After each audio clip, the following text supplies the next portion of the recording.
जब भी 1990 के दशक की बात होती है ना, तो सबसे पहले दिमाग में आता है आर्थिक उदारीकरण, है ना।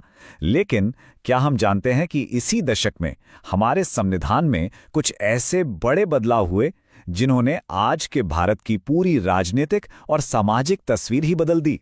चलिए, आज हम उसी दशक के पन्ने पलटते हैं और समझते हैं उन बड़े संवैधानिक संशोधनों को जिनका असर हमारी जिंदगी पर आज भी पड़ता है। तो पहला सवाल तो यही उठता है कि भाई आखिर ऐसी क्या जरूरत आन पड़ी कि सिर्फ 10 साल के अंदर संविधान को 10 बार बदलना पड़ा। ये कोई छोटी मोटी बात तो है नहीं। असल में ये दिखाता है कि भारत उस वक्त एक बहुत बड़े चौराहे पर खड़ा था। समाज, राजनीति, अर्थव्यवस्था, हर जगह पुरानी व्यवस्थाएं नई चुनौतियों से टकरा रही थी और हमारे संविधान को इस तूफानी दौर के साथ कदम से कदम मिलाना ही था। अच्छा, अब इन सारे बदलावों को मुमकिन बनाने वाली एक मास्टर की है और वो है हमारे संविधान का अनुच्छेद 368। सिंपल भाषा में कहें तो यही वो शक्ति है जो हमारी संसद को ये इजाजत देती है कि वो वक्त के साथ संविधान को रेलेवेंट बनाए रखे, उसमें जरूरी बदलाव कर सकें। इसके बिना आज हम जो भी बात करने वाले हैं वो हो ही नहीं सकता था। तो आज के हमारी चर्चा का रोड मैप कुछ ऐसा रहेगा। सबसे पहले हम देखेंगे कि संवैधानिक बदलाव का ये दशक था कैसा। फिर बात करेंगे स्थानीय स्वशासन की क्रांति की, यानी पावर को ग्रासरूट्स तक कैसे पहुंचाया गया। उसके बाद सामाजिक न्याय का एक नया अध्याय खुलेगा। फिर हम व्यवस्था और वित्त के पुनर्गठन को समझेंगे और आखिर में इस पूरे दशक के सार और उसकी विरासत पर एक नजर डालेंगे। चलिए शुरू करते हैं इस दशक के शायद सबसे बड़े और सबसे असरदार बदलाव से। हम बात कर रहे हैं स्थानीय स्वशासन की क्रांति की। ये एक ऐसा ऐतिहासिक कदम था जिसने पहली बार सही मायनों में सत्ता को दिल्ली और बड़ी बड़ी राजधानियों के गलियारों से बाहर निकाला और उसे सौंपा भारत के असली मालिकों के हाथों में, यानी गांव और शहर में रहने वाले आम लोगों के। ये जो दो संशोधन थे ना, 73वां और 74वां, ये समझिए एक ही सिक्के के दो पहलू थे। एक ने गांव में पंचायती राज को संवैधानिक दर्जा देकर मजबूत किया, तो दूसरे ने शहरों में नगर पालिकाओं को। और यह सिर्फ कोई मामूली कानून नहीं था, इन्हें बाकायदा संविधान में जगह दी गई ताकि ये पक्का हो जाए कि अब इनकी शक्तियों को कोई भी सरकार नजरअंदाज नहीं कर पाएगी। और यहीं पर इन संशोधनों का सबसे क्रांतिकारी पहलू सामने आता है। पहली बार ये लीगली मैंडेटरी कर दिया गया कि लोकल गवर्नमेंट की हर 3 में से 1 सीट, जी हां, 1/3 सीटें महिलाओं के लिए रिजर्व होंगी। सोचिए जरा, एक झटके में देश की आधी आबादी के लिए राजनीति के दरवाजे खोल दिए गए। इस एक फैसले ने लाखों महिलाओं को पहली बार सत्ता के केंद्र में ला खड़ा किया। तो पावर को नीचे तक पहुंचाना तो बस पहला कदम था। 1990 का दशक सामाजिक न्याय यानी सोशल जस्टिस की लड़ाई को भी एक बिल्कुल नए लेवल पर ले गया। इस दौरान संविधान में कई ऐसे बदलाव किए गए जिनका सीधा मकसद था उन समुदायों को बराबरी और सही प्रतिनिधित्व का हक दिलाना जो अब तक हाशिए पर थे। इस दौर में संविधान ने, आप कह सकते हैं, कई मोर्चों पर एक साथ काम किया।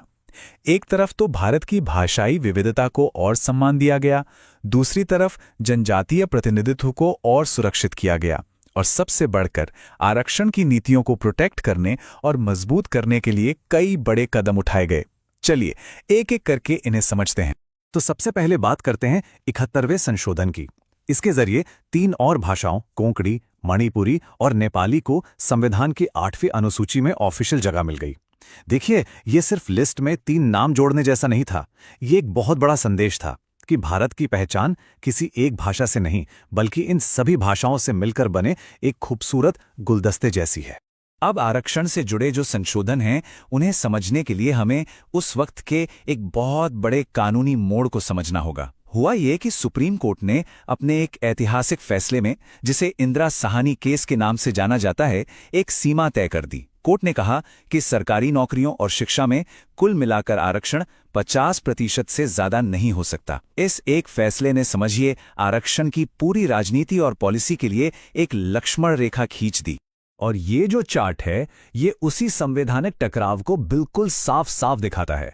एक तरफ थी सुप्रीम कोर्ट की तय की हुई 50% की लिमिट, और दूसरी तरफ था तमिलनाडु राज्य का अपना कानून जो 69% आरक्षण देता था। तो सवाल अब यह था कि अब क्या होगा, राज्य का कानून चलेगा या सुप्रीम कोर्ट की तय की हुई संवैधानिक सीमा?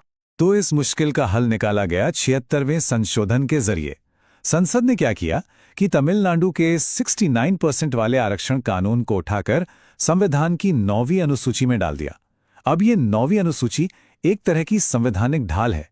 जो कानून इसमें आ गया उसे आमतौर पर अदालत में चुनौती नहीं दी जा सकती। तो इस एक कदम ने तमिलनाडु की आरक्षण नीति को उस वक्त न्यायिक समीक्षा के दायरे से बाहर कर दिया। लेकिन बात यहीं खत्म नहीं हुई। इंदिरा साहनी केस में प्रमोशन में आरक्षण पर भी रोक लगा दी थी। अब इसके जवाब में संसद 77वां संशोधन लेकर आई। इसके तहत संविधान में एक नया क्लॉज जोड़ा गया, आर्टिकल 16(4)(a, और इसने सरकार को ये अधिकार वापस दे दिया कि वो एससी और एसटी कर्मचारियों के लिए सरकारी नौकरियों में प्रमोशन में आरक्षण की व्यवस्था कर सकती है। अच्छा, तो सामाजिक न्याय और लोकल गवर्नेंस के अलावा इस दशक में देश को चलाने के तौर तरीकों में भी कुछ बड़े और जरूरी सुधार किए गए। ये वो बदलाव थे जिनका मकसद था पूरी सरकारी मशीनरी को ज्यादा कुशल, ज्यादा इफेक्टिव बनाना, खास तौर पे आर्थिक मामलों में। इनको हम पर्दे के पीछे के जरूरी सुधार भी कह सकते हैं। जैसे 75वें संशोधन ने किराए के झगड़ों के लिए खास रेंट ट्रिब्यूनल बनाने का रास्ता साफ किया ताकि सिविल कोर्ट्स पर बोझ कम हो। फिर 78वें संशोधन ने जमीन सुधार से जुड़े कई राज्यों के कानूनों को वही 9वीं अनुसूची वाली सुरक्षा दे दी। लेकिन इन सब में जो सबसे बड़ा बदलाव आया वो था केंद्र और राज्यों के बीच पैसों के रिश्ते। और 80वें संशोधन की असली कहानी ये चार्ट बताता है। 10वें वित्त आयोग की सिफारिश को मानते हुए यह तय किया गया कि केंद्र सरकार जो भी टैक्स इकट्ठा करेगी उसके नेट कलेक्शन का 26% हिस्सा राज्यों के साथ शेयर किया जाएगा। देखिए, ये सिर्फ एक नंबर नहीं था, ये भारत के फेडरल स्ट्रक्चर की नींव को मजबूत करने वाला एक बहुत बड़ा फैसला था। इसने राज्यों को आर्थिक तौर पर पहले से कहीं ज्यादा आत्मनिर्भर बनाया। तो हमने देखा कि कैसे पावर को नीचे तक पहुंचाया गया, सोशल जस्टिस को मजबूती दी गई और देश के फाइनेंशियल सिस्टम को बदला गया। अब इन सारी कड़ियों को जोड़कर देखते हैं कि आखिर इस एक दशक की सबसे बड़ी विरासत, सबसे बड़ी देन क्या रही। अगर इस पूरे दशक को हमें सिर्फ 5 बड़े संशोधनों में समेटना हो तो वो ये हैं। 71वां, जिसने भाषाओं को सम्मान दिया। 73वां और 74वां, जिन्होंने लोकतंत्र को गांव शहर तक पहुंचाया। 77वां, जिसने प्रमोशन में आरक्षण को सुरक्षित किया। और 80वां, जिसने केंद्र और राज्यों के बीच पैसों के बंटवारे का नया फॉर्मूला दिया। इन सबने मिलकर भारत को ज्यादा समावेशी, ज्यादा मजबूत और ज्यादा संतुलित बनाया। असल में यही है इस दशक की असली कहानी। तो ये साफ है कि 1990 का दशक सिर्फ आर्थिक उदारीकरण का नहीं था, ये भारतीय लोकतंत्र को और गहरा करने का दशक था। इसने सत्ता को जमीन तक पहुंचाया, सामाजिक न्याय के दायरे को बढ़ाया और केंद्र राज्य के रिश्तों को एक नई परिभाषा दी। लेकिन ये पूरी कहानी हमें एक बहुत जरूरी सवाल पर लाकर छोड़ देती है। इन बुनियादी सुधारों के दशक के बाद भारतीय संविधान के सामने अगली सबसे बड़ी चुनौती क्या आने वाली थी? इस पर जरूर सोचिएगा।